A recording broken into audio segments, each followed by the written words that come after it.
स्थिति देखें और आज की देखें तो निरंतर भारतीय संस्कृति ह्रास की ओर जा रही है, अपना जी। नुकसान कर रही है ना। अब तो छोटी सी बात समझिए, ये कुटुंब का मतलब होता है अपना परिवार। अच्छा, हाँ। कुटुंब की क्या स्थिति है आज?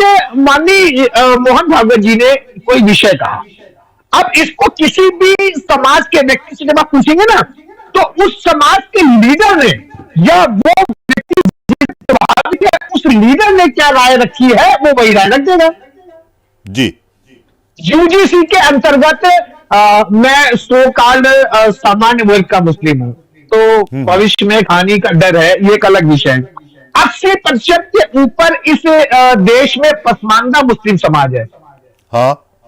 जिसको यूजीसी से लाभ मिल रहा है।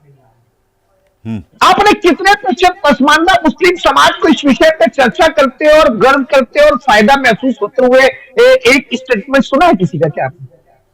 नहीं। No anyone. एक व्यक्ति मतलब ये कैसे, जब खुद की तो इसलिए बड़ा जरूरी है हिंदू को जागना। मतलब मूल जो भारतीय उसका जागना बहुत आवश्यक। आप नहीं जागोगे तो सब कुछ लेकिन भी जो व्यक्ति नहीं मतलब आप उसके स्वभाव को समझिए जी। इस स्वभाव के परिवर्तन का अवसर है।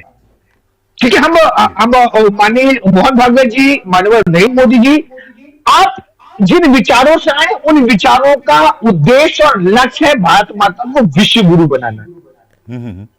और अपने ही बालकों की ताकत से मां गुरु बनेगी ना जी। कोई पड़ोसी आके थोड़ी मदद करेगा कि पड़ोसी आके बना देगा मेरी मां को विश्व गुरु।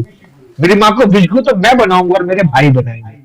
तो निश्चित रूप से यहां आवश्यकता है कुटुंब को एक बार इस विचार को करने की कि इस विश्व की सबसे सहिष्णु संस्कृति, इस विश्व की सबसे सनातन संस्कृति, और इस विश्व में निश्चित रूप से जब मुगल आए तो लौट के जा नहीं सके, अपनी मोहब्बत कर चुके अपने हिंदुस्तान से। जब अंग्रेज आए तो 200 साल बाद मजबूर होकर यहां से गए, नहीं जाना नहीं चाहते थे क्योंकि सब यहां रहना चाहते हैं। और इसी लालच में वो रोहिंग्या भी आ जाते हैं, वो बांग्लादेशी भी आ जाते हैं। ये तो गलत है ना भाई साहब। जी जी। और फिर लोग उसकी पैरवी करते हैं। मैं तो अपने, क्योंकि आपने कंक्लूजन कहा तो मैं एक बात आपको याद दिला दूं। हाँ। इसी संक्षेप में जल्दी कर दीजिए जी। जल्दी करो क्योंकि मैं सिर्फ ये याद दिलाना चाहता हूं कि लोगों को सोचने की और जागने की आवश्यकता है। इसी सीए के अंतर्गत जब हमने कहा था कि अफगानिस्तान, पाकिस्तान, बांग्लादेश के हिंदू जिनके साथ अत्याचार हो रहा है उनको भारतवर्ष लेके आएंगे, तो इस देश के नेताओं ने सवाल खड़ा किया था कि सीए के अंतर्गत मुसलमानों को क्यों नहीं लाने, जबकि 1947 में इस्लाम के नाम पे देश का बंटवारा हुआ और उसके बाद 2 देश आज अगल बगल हमारे इस्लामिक देश रह गए। तो कुल मिलाकर अब समझ को अपनी खोलने की आवश्यकता है। और माननीय मोहन भागवत जी जैसे वो लोग जो इस देश के लिए जी रहे हैं, जिन्होंने परिवार जैसी संस्था ना बना के इस विश्व को, इस देश को अपना परिवार समझा है और प्रत्येक हिंदू को अपना बालक, अपना भाई, अपना बच्चा समझा है, तो इनके विचारों पे, इनके चिंतन को सुनने की आवश्यकता है। मानना ये तो प्रभु की इच्छा है। प्रभु जब आपके दिमाग को सदमार्ग पे लेके जाएगा, निश्चित रूप से आपको समझ में भी आएगा कि क्या कहीं क्या गलत। धन्यवाद। ठीक बात है डॉक्टर।